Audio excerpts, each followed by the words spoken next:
지금 다운로드 받으세요. Welcome back to the SSL Challenger Group C. We are about 6 games into it. I'm Valdez. With me is Artosis today. And we've been having a bunch of fun. There have been some good games, some bad games. Some in-between games. Yeah. It's when you're doing 30 games in a day, you're going to get everything. Not every game can be fantastic. And you get different matchups too, not just race matchups, but player matchups where it's like, oh, this guy is so much better than the other guy. But they both made it through the qualifiers, so we've had some of those games too, which haven't been the most enjoyable. But. You know, we might have that coming up with the way Rogue's been playing. He's going up against aLive, who's crushing everyone so far. Oh boy. So this could be very one-sided. It's on aLive's home map, Ruins of Endion. So I'm hoping that Rogue really drops Lings and Queens into his base. He goes for a Roach Ravager all in or something, even though it's got a really big rush distance. I mean, he's got to try something. That's like the one map where we need to see some away cheese. It needs to be 100% away cheese. I don't want to see any straight up games here between Rogue, right? Okay, so here's the matchup. As we were saying, aLive versus Rogue. aLive looking like a sick nerd baller so far. Yeah, he's kind of crushing through this group with his Harry Potter glasses, and it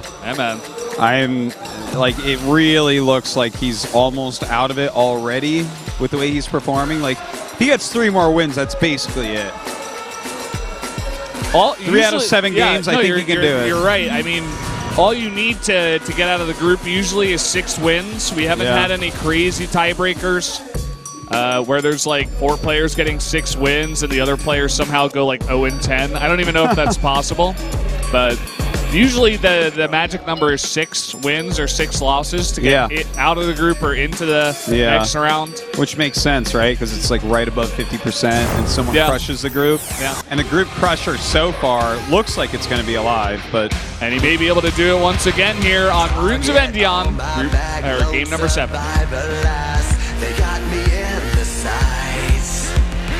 No surrender, no trigger, fingers go. Living the days.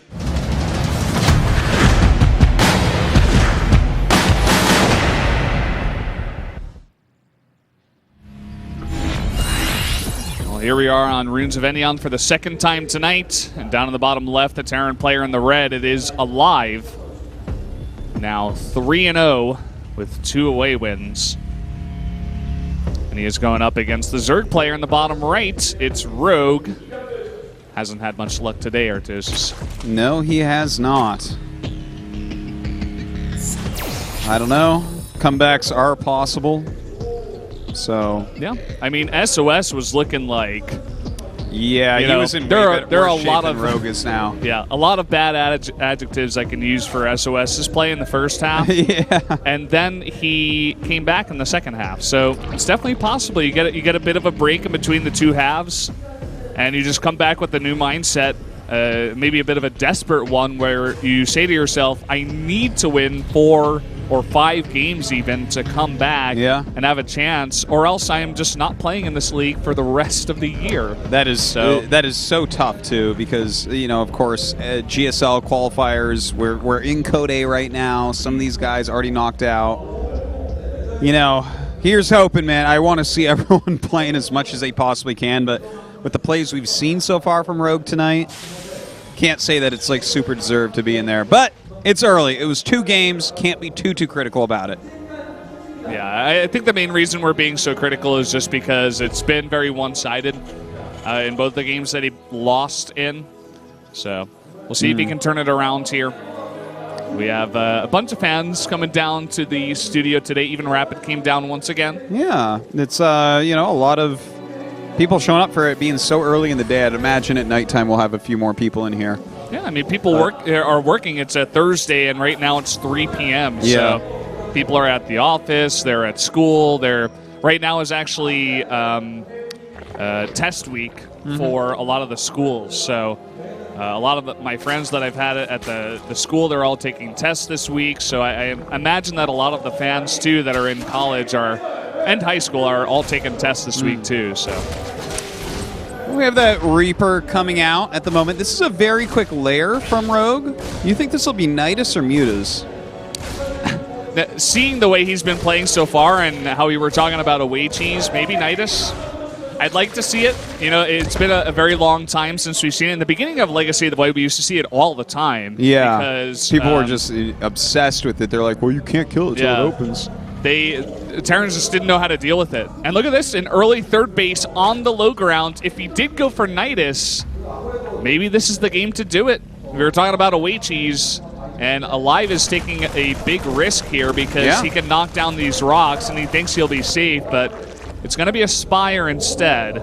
Okay, so the Mutas could do something, but if aLive is sewn up tight against Mutas, suddenly he has a way quicker third base, a better economy.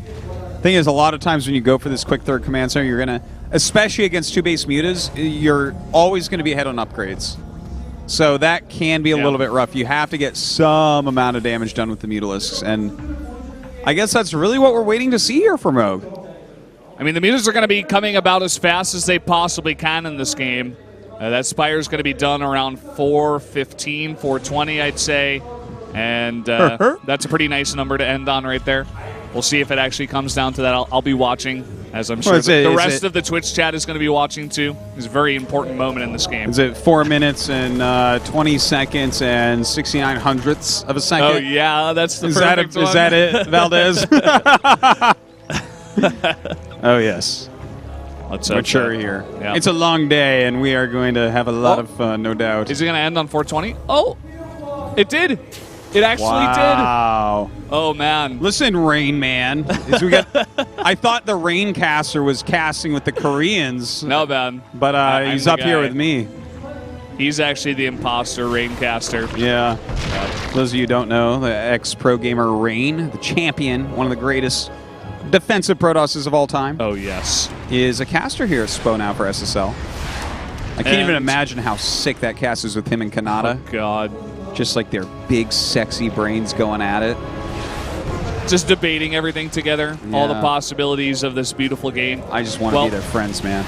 Look at this. I mean, the Marines are in position. He is about to finish up his engineering base so he can start some turrets. There's a Viking to help out in the defense. He is going to lose it, though, which is a good first step here for Rogue to get some damage. Look at that. He gets on top of these SCVs. No turret up quite yet, and the Mutas are starting to do what they're designed to do. Yeah, this is really nice. It doesn't look like there's a Widowmine in here either, so turret is going to finish up, but he's already lost 8 SCVs, going up to 9 now, and Rogue's Micro has been on point. He hasn't lost a single Muta yet. That's a really big deal as well. If he can keep these Mutalisks alive, he's doing a nice transition here into Roach Tech. Oh, but Liberators come out. Never mind, that's all over. Oh, they're all trapped. No! Gonna lose a bunch of these Mutas. And it looks like he may be... No, there's a turret here. He shouldn't be able to find too much damage. Yeah, I think he might just have to hightail it home at this point. We do have the 2 Liberators chasing down these Mutas right now. Oh, one more hit. And he gets it. 3 Mutas left. That is a very sad number. That was like literally a number Tastes I were talking about last night where it's like 3 Mutas is just... You may as well have 1 Muta, you know? Like, why do you have 3 Mutas? Well... I mean, I suppose it does a better job with harassment, but you're like, well, 3 is better than 1. That's why, you idiot. I'm like, oh, okay. No, but it's so much more expensive than 1, you know, and 3 times as much. It's not going to find that amount of damage either, so it actually is really sad. I see what you're saying. Sad. Yeah. So now Rogue, he got that later third base with this kind of build. He lost, I think it was 6 Mutas. I think he went up to a total of 9 and lost 6. Now down to 3. And now aLive can even start dropping a bit because with 3 Mutas, that's not really going to be able to shut down harassment too easily. You can't kill a medevac with 3 Mutas. It doesn't happen. See? Like, hey, you're yellow now. It's like, yeah, we don't care. Hey, he's orange now. I mean, yeah, a little bit extra. Hey, even the Liberators are yellow, but guess what? The Mutas are going to be red, and then they're going to be dead. DED. One goes down. Another one is red. And there's a lot of roaches on the ground. Quite a few. aLive can't fight this yet. He's making a huge amount of roaches right now and going across the map very quickly. That third base at minimum will be lifted here. he might be able to bash right into the natural. This seems like it's a really good build order for Rogue to choose here. Good strategy. Get those liberation zones down. You don't want to give him free damage there. And once the liberation zones come down, he's going to delay this a bit until the Ravagers come out. Uh-oh, he sets up the liberation zones, which means he's going to lose them. Bit of a mistake. He loses both, and here comes Rogue pushing in. One Widowmine is not going to save you. He's got a bunch of bio, and 1-1 is about to finish. This is a really scary army for Rogue. He is going to run out of roaches rather quickly, so he's got to deal this damage quickly, going right up into this natural. Both of the bunkers will end up falling, but that is a lot of Marines left over. Marines coming in, and Medevac's getting sniped here, and kiting now outside of the range of that tank. That's going to be really nice here for Rogue. aLive can't push too far, and now he's done a bit of damage there at the top of that ramp. He can go up to the third base. 10 SCVs dead so far after the Mutalisk damage. That's kind of nice as well. Does send up just a few units into this third base to kill off the SCVs. That's pretty cute. I mean, just get a bit of damage. You don't sacrifice much. You don't trap your whole army. And all the while, more and more reinforcements are coming across the map. But at the same time, more and more tanks being built here for aLive as he struggles to hold on. Marines coming up and trapping these Ravagers and Roaches up there. The rest of Rogue's army does retreat for the time being, but Rogue does have a slightly stronger army, and overall the economies are pretty close at the moment. Scan there to see if there's a fourth base, and aLive is going to be happy to see that there is not, and that Rogue is going heavy on the aggression with no thoughts of transitioning anytime soon. Look at this. He breaks down the rocks there in about a second. Comes in behind that third base. Only getting +1 carapace right now to go with that +1 attack, whereas 2-2 is on the way for aLive. So, like, he's trying to kind of be ready to go into a longer game, but it's not going to work that well, especially because he's on Roach Ravagers, staying aggressive with only 3 bases. And it's always really hard to deal with drops when you go for this kind of composition. You have to go all the way back home, or you have to rely on your reinforcements. So already, a couple of Overlords going down, killing a bunch of Roaches now, and he forces the entire army back into the main. That's so tough to have to deal with that. Sending your entire army home, he has no pressure anymore. aLive can be in a great position. He can spot the incoming attack and really thwart it. In the meantime, the fourth base being taken by Rogue. aLive sending a medevac up, knowing he has to be taking a fourth base. That's a really good move by aLive. He knows what's coming next, and he's trying to react before it gets up. Nice little move here to come behind the mineral line and get those mules. Now he's going to get on top of these tanks. aLive not in the best position, although now the tanks are in a really comfortable spot at the bottom of this ramp. And this is a huge concave right now for Rogue, though. He's dealing some good damage to the army. The thing is, those siege tanks dealing so much damage to his backline. Has to back up, and in the meantime, this fourth base is going to have to be canceled. There it is. At least he cancels it this time. Unlike Impact, who failed to in his game against, who was that? That was aLive, actually. Same Terran on the same map. aLive, by the way, picking the same map against Zerg when it's his home map, so that speaks a bit to what he feels about this map right now for Terran, what he feels comfortable with. I think it's definitely a smart map for him to choose, right? Like, he can harass so heavily with his medevacs, and anything that Rogue wants to do quickly, he has to go through all those rocks. There's a lot of high ground locations, and aLive is definitely abusing the map very, very well. Yeah, I mean, continuous drops coming out. It's not even like he's overcommitting with drops. He just goes for one at very key moments and key points on the map. You know, just to bring the entire army back or to snipe a fourth base. Those have been the two main drops that he's gone for, and he's held on. I feel like he's in a pretty good spot now in even bases. Rogue is taking his fourth right now, but not so early, and he should be feeling pretty good about his spot right now. Well, if he gets a cancel on that fourth base, that is just a killer. And in fact, it looks like that is what's going to happen. Nothing going Rogue's way at the moment. You know what? I do have to say, though, Valdez, I feel like he's playing a much better game right now than the first two that we saw out of him. He's cleaned up a lot of the stuff for sure. Yeah. He's taken the game into his own hands, too. He's getting aggressive. Doesn't really want to play a long game on this one, and we'll see how he does as this game progresses. He's maxed out on this composition, just only Roach Ravager with +2/+2. No signs of him transitioning anytime soon. He still does have the Spire, but you know, not going to be doing much unless he wants to get into Greater Spire a little bit later on. Finally puts down an Infestation Pit. Well, you know, if he gets Infestors out, I guess that definitely can help him. He needs to tick up anyways because he's maxed out on these units, and it doesn't even look like he can kill aLive, despite the fact that, you know, aLive definitely has a lot less supply, a lot less army supply as well. Just Roach Ravager, man, when you start hitting these hive supplies, it's hard to get them all to fire. They take damage very quickly. Yeah, it's not very good against this big bio ball that aLive likes to make and add in some tanks. He doesn't even make that many tanks. He just gets some heavily upgraded bio. He does have 8 tanks in this game. He decided to go for less tanks in his game against Impact, but just mixing it up a bit. Doing a lot of damage to that 4th base once again. aLive, this is how he beat Impact as well. Keeping you off that 4th base when you're going Roach Ravager makes it so tough. But right now, Rogue moving across this map. Looks like he wants to do a big attack here. He's just taking too much drop damage to hold on in a macro game.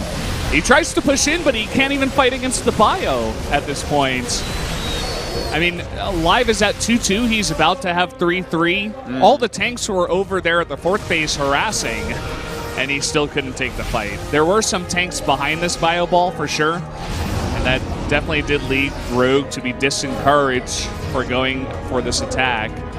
But very tough stuff right now for Rogue. Started this game out looking like he had some sort of chance, but aLive playing him like a fiddle right now. 3 medevacs going to that main base. So few units here. A lot of damage is going to be done. You can see Rogue just trying to defend up here against the mass of that army. Oh, he snipes a bunch of Infestors before they can even fungal. Just brutal right there. And these 3 medevacs are, this is like such damage. Down goes the Spire as well. He's going to be able to pick up a bunch of roaches too before he gets out of here. Yeah, just sniping some free tech, brings the entire army out of position. Now he's got a nice position over here. He can deny the 4th base for a 4th time. And there's not much that Rogue can do about it. His army is just immobile. He can't get into position. He can't even fight too well against the army that aLive has at this point. He's just going to try to go for a counterattack. And, you know, he may as well, because I don't think he can run around swatting the fires all day. He does push forward and start picking off some of these siege tanks, so that's a good move. But his Ravagers are going down so quickly, and the rest of aLive's army is coming back. Yeah, Rogue may be able to take a fight against half the army, which he is doing decently well. But in the main, there's another drop, focusing it down, and GG, he just calls it. He doesn't want to be in that game anymore. aLive, man, he goes up to 4-0. Yeah, he's playing really well right now. Looks like he's 1 win away from probably a tie at worst, and I think that that's going to be coming his way. So aLive right now, 4 wins. Crazy. Rogue 3 losses. This, you know, when I watch from home, you guys cast this, it all feels pretty close. I'm like, yeah, anyone can still make it out. And I'm sitting here casting this, and I'm like, guys, I might just go home because I already know who's getting out of the group. We already got one guy, basically. Yeah, I'm like, you know, I think the fight might end up being between like Impact and Deer for the 3rd spot. Bjorn is playing very well today as well. Yeah. Again, it is still pretty early. That was only game number 7, so still got 23 potential games to come down here if we do have to play them all out, which is a possibility and a probability. Although in the first 2 days we did actually have like 2 matches canceled just because they didn't matter. Yeah. So there's a chance we get that too. But yeah, I mean, aLive, unless he pulls a trust, he should be okay. And someone like Rogue, he really has to have a